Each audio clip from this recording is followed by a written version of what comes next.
का समय होता है। एक अनाथालय से छुपकर 3 लड़कियां वहां से भाग जाती हैं। रात के अंधेरे में केवल उनकी परछाइयां ही दिख पाती हैं। तभी अनाथालय के गार्ड को किसी के बाहर निकलने की आहट हो जाती है। अरे कोई पकड़ो इन्हें, ये लड़कियां यहाँ से भाग रही हैं। पकड़ो इन तीनों को, आखिर बचकर कहाँ जाओगे तुम तीनों।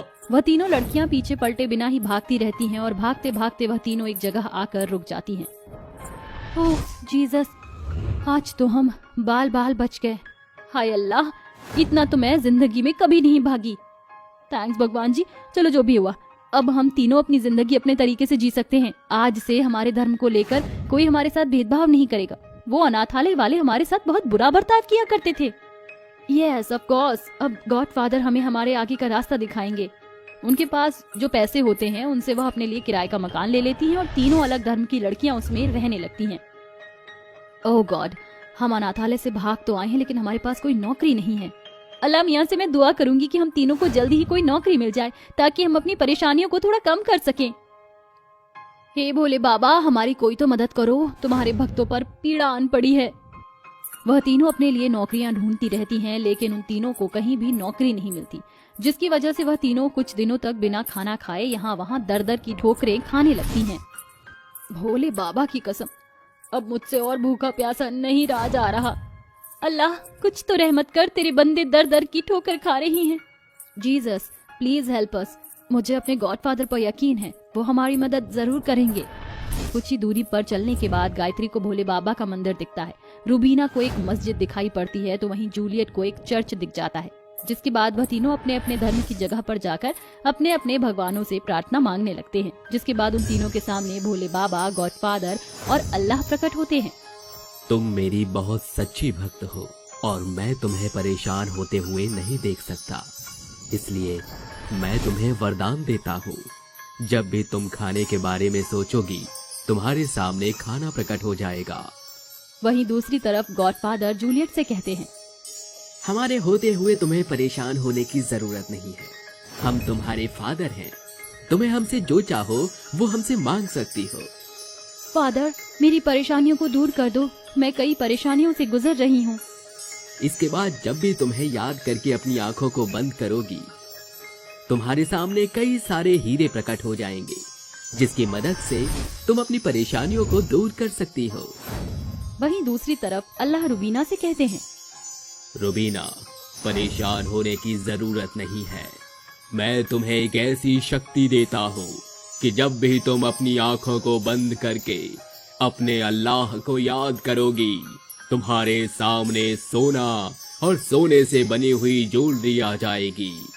अपने अपने भगवान से वरदान लेने के बाद वह तीनों बाहर आ जाती हैं, जिसके बाद वह तीनों एक दूसरे को अपने वरदानों के बारे में बताती हैं। तभी गायत्री कहती है, क्यों ना हमें अपनी शक्तियों का इस्तेमाल करना चाहिए।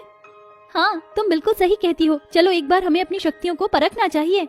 ऐसा सोचने के बाद वह तीनों अपनी आंखें बंद करती हैं और अपने भगवान को याद करती हैं। तभी अचानक से एक रोशनी उत्पन्न होती है और देखते ही देखते उस रोशनी के अंदर से ढेर सारा खाना, हीरे और सोने के गहने निकल आते हैं। ओह जीसस, मुझे तो अपनी आंखों पर यकीन नहीं होता। गॉडफादर ने जैसा कहा था बिल्कुल वैसा ही हुआ है। देखो तो जरा इन सोने के गहनों को, मुझे तो यकीन ही नहीं होता अल्लाह मियां ने मेरे ऊपर इतना रहम बरसा है। हे भोले बाबा, तेरा बहुत बहुत शुक्रिया। आज अगर तू ना होता तो हम तीनों के पास खाने के लिए भी कुछ ना होता।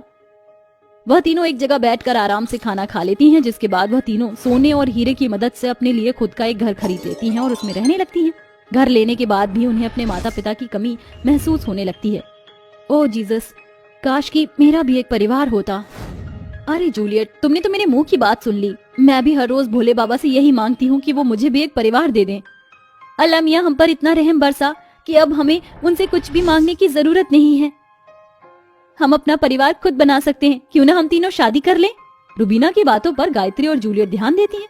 कुछ दिन बाद उन तीनों को अपनी अपनी पसंद का लड़का पसंद आ जाता है, लेकिन वह तीनों लड़के बहुत ही गरीब परिवार से होते हैं। रूबीना, गायत्री और जूलियट बिना अपने आगे के बारे में सोचे उन तीनों से शादी कर लेती हैं। शादी के मंडप में बैठे हुए वह तीनों अपने अपने भगवानों को याद करने लगती हैं। तभी गायत्री के सामने ढेर सारा खाना प्रकट हो जाता है, जूलियट के सामने हीरे प्रकट होते हैं, वहीं रूबीना के सामने ढेर सारे सोने के गहने, जिन्हें देखकर उनके होने वाले पति हैरान रह जाते हैं। गायत्री, ये सब क्या है और ये कैसे हुआ? जूलियट, ये सब क्या है? तुमने कभी इसके बारे में बताया नहीं। अरे रबीना, क्या तुम मुझे बताओगी कि ये सब कैसे हुआ? वह तीनों अपने अपने पतियों को अपनी अपनी हकीकत के बारे में बताती हैं, जिसे सुनने के बाद कैलाश, एडम और अकबर को यकीन तो नहीं होता, लेकिन फिर भी वह अपनी पत्नियों का यकीन कर लेते हैं। शादी के बाद अब वह तीनों अपनी जादुई पत्नियों के चलते अपना अपना काम शुरू कर देते हैं। जैसे गायत्री और कैलाश दोनों मिलकर एक दुकान खोल लेते हैं, अकबर और रुबीना मिलकर सुनार की दुकान खोल लेते हैं, तो वहीं एडम और जूलियट मिलकर हीरे की दुकान खोल लेते हैं। कल तक मेरे पास कुछ नहीं था, लेकिन गॉडफादर की मदद से मेरे पास एक प्यारा सा हस्बैंड और अपना खुद का काम है। मैं उनकी शुक्रगुजार हूँ। अल्लाह ने जीने का एक नया रास्ता दिया और एक मंजिल भी, लेकिन आज जाकर मुझे मेरी मंजिल मिली है। मैं तुम्हारे साथ अपना एक परिवार शुरू करना चाहती हूँ। भोले बाबा, हमारे ऊपर इसी तरह अपनी छत्र छाया बनाए रखना, तो हम अपने परिवार की शुरुआत अच्छे से करेंगे। क्या तुम जीवन भर मेरे पति परमेश्वर बने रहोगे? मैंने तुम्हारे साथ 7 फेरे लिए हैं, तुम मेरी अर्धांगिनी हो, मैं हमेशा तुम्हारे साथ रहूंगा। अनाथालय से भागने के बाद उन तीनों अलग धर्म की लड़कियों को अपनी एक खुद की मंजिल मिल जाती है, जिसमें वह खुशी खुशी रहने लगती हैं, अपने परिवार की शुरुआत करती हैं। एक दिन वह तीनों एक साथ मिलती हैं। मेरे दिमाग में ख्याल आया है, भोले बाबा ने हमारी इतनी मदद की है, तो क्यों ना अब हम भी कुछ अच्छा काम करें। तुम सही कहती हो, अल्लाह मियाँ की दुआ से मेरे पास सब कुछ है, लेकिन मैं उन लोगों की मदद करना चाहती हूँ जो बेसहारा हैं, जिनके पास पैसे नहीं हैं और जो हम लोगों की तरह अनाथालय में दूसरों की टॉर्चर को सहन करते हैं। फादर कहते हैं कि हमें दूसरों की मदद करनी चाहिए। क्यों ना हम एक संस्था खोले जिसमें हम हर धर्म के लोगों को वहाँ रहने देंगे, जहाँ पर किसी भी धर्म को लेकर लोग उंगली नहीं उठाएंगे और ना उन्हें टॉर्चर करेंगे। ये तो बहुत अच्छा सुझाव है, हमें ऐसा ही करना चाहिए।